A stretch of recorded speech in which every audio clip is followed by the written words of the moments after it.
In 1990, Danzig released their second album, Lucifuge, and my friend Doc and I are going to talk about it on this episode of Records with Ray.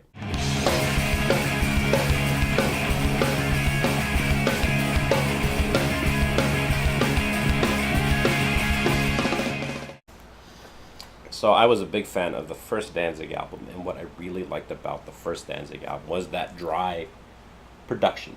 Right. And then the second album came out. And I love it, I love it. But it's not... Is it still produced by Rick Rubin? Rick Rubin. He still produced that? They still produced that. He okay, produced that's interesting. all their stuff up until Danzig. After Danzig 4, Danzig was on his own. I mean... And the proof is in the pudding. I mean, for like... So I wouldn't even guess that. But I mean, it's sort of like... Because when you compare the production of Lucifuge to the first Danzig album, it's kind of produced. There's a little bit of reverb now. Yeah. The drums have a little bit of an echo. And what's weird about that is it took them about a year to record that album. Why so? I don't know. But whatever they did on that album, Danzig 2 remains the crown jewel for me of all the Danzig albums. It's so good. I think that's... It's a no-hitter. As far as like the songwriting is concerned. Yeah. Long Way Back from Hell starts off the album. Dive Bomb Guitar, you're in for a ride. Yeah, I love that song. Buckle up. I like pretty much that first side. I mean, talking about albums and CDs. Long Way Back from Hell into one of the greatest metal riffs, Snakes of Christ. And then it goes right into Killer Wolf. Killer Wolf. It's like it's like watching Mike Tyson get his ass kicked by Buster. All those songs are great because it just comes in and it's like boom, Snakes of Christ, boom, Killer Wolf, boom. Yeah. I'm tired of being alive, boom. All right, now we're gonna go outside and smoke a joint. Yeah. I'm the one. Hi-hat. Mm-hmm. Steel guitar. Yep. Real simple. Vocals. And nails it on vocals. You feel like I feel like I'm in a Louisiana swamp. You know? Yeah. Those weird trees, just shading me. And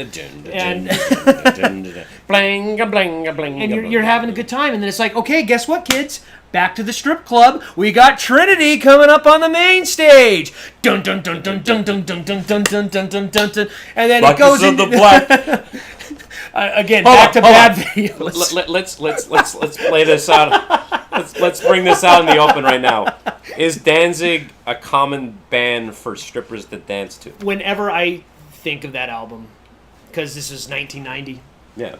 Whenever I hear that album, that is strip club, thigh-high leather boots, Mustangs parked out in the parking lot, and some weird freaking, dandelion tattoo on all the strippers for some weird reason. It just puts you right there. A Mustang that doesn't have magnums. Not the cool Mustang. It has just that one with a spoiler. It's a 1984 Mustang with one both hubcaps on it. There you go. With some jackass wearing a Pablo Cruz shirt. That is the type of music that dances. It is. It's stripper music. It is, and it's fun, but it's good. We just figured it out. It's not blues. It's not hard rock. It's not metal. You're in the strip club, baby. It's stripper music. Now I'm realizing that Danzig and ZZ Top have more in common than I would have ever thought. You'd be surprised.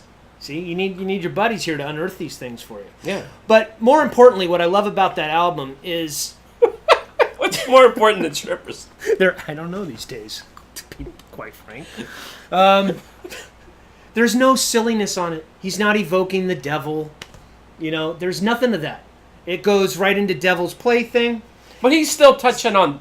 it's dark, but it's not silly, topics like Snakes of Christ, which is talking about, I think, television evangelists. Oh, is that really what that is? That's what Snakes of Christ, I believe, to be about.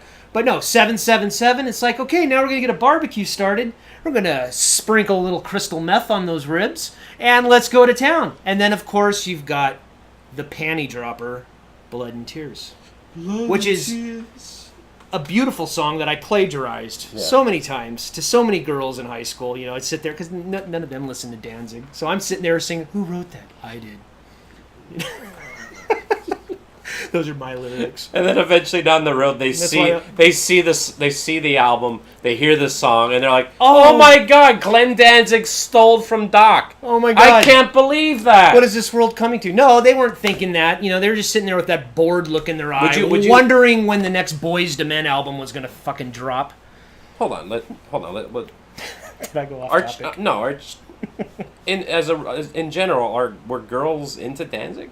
No, absolutely no. I didn't know any. I mean, there was like that one weird girl, that just had, there was always that one weird girl at school that I could kind of communicate with, and she kind of got it. See, that fascinates me because I would assume, as since it is stripper music.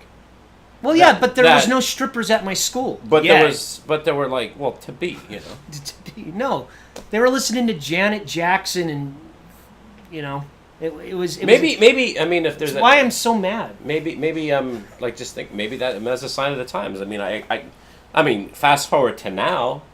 Oh yeah, there's tons of chicks into That's metal. the thing. I see. I see girls at metal shows. I mean, Slayer. There was a lot of girls at the Slayer show that was just that. Yeah. I mean, my adolescence was robbed of maybe it's revisionist history on my part, but I would have just assumed that like there were tons of girls that were into Danzig. Well, what it was is they probably were secretly into Danzig. They just didn't tell anybody about it because he was evil. He was an evil thing. He's the killer wolf. He's not going to be kind to you. He's not going to be mean. We can't like the killer wolf. Yeah, and you better he's watch a meanie weenie. Yeah, and you better watch out because he's the hunter. But no, it's and he's possessed with his soul on fire. But no, the thing about Lucifuge, it's just great. It's a whole album. There's not one song on it that I don't like. It's a more diverse album. It's baby making music for people who don't like babies. Yeah, that's me. Girl, and it ends with Pain in the World, which I really like because the notes of that album. These are some epic tunes that are on that album. They're epic. They're anthemic. Yeah. It's really good stuff. It's a good album. But what I like about it and why it falls into the category of like favorite albums is because every song kind of goes together. There's not like, okay, let's just put that there. Let's just put that there. No, it all kind of, it's this whole package. And there's no evoking spirits or backward masking. It's just good old-fashioned, straight-ahead rock and roll. And it's a lot of fun. And more importantly, it just takes you back to that time when you were just really excited about, you put that album on and you just play it over and over and over again.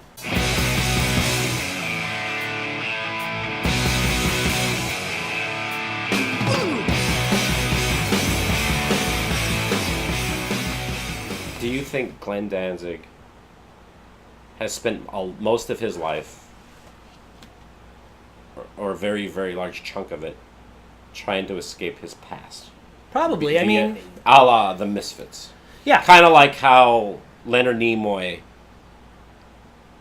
kind of wanted to get away from being, I don't want to be known as Spock. Yeah, you get to that. I've never been. I've never been at that level. I don't know what it's like to when you are.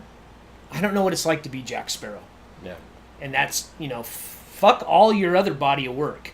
You're Jack Sparrow. Yeah. I could totally get a guy who, because as a musician, as an artist, you create and you want to do new things. Some people, they stay in the same pocket and they're great at it.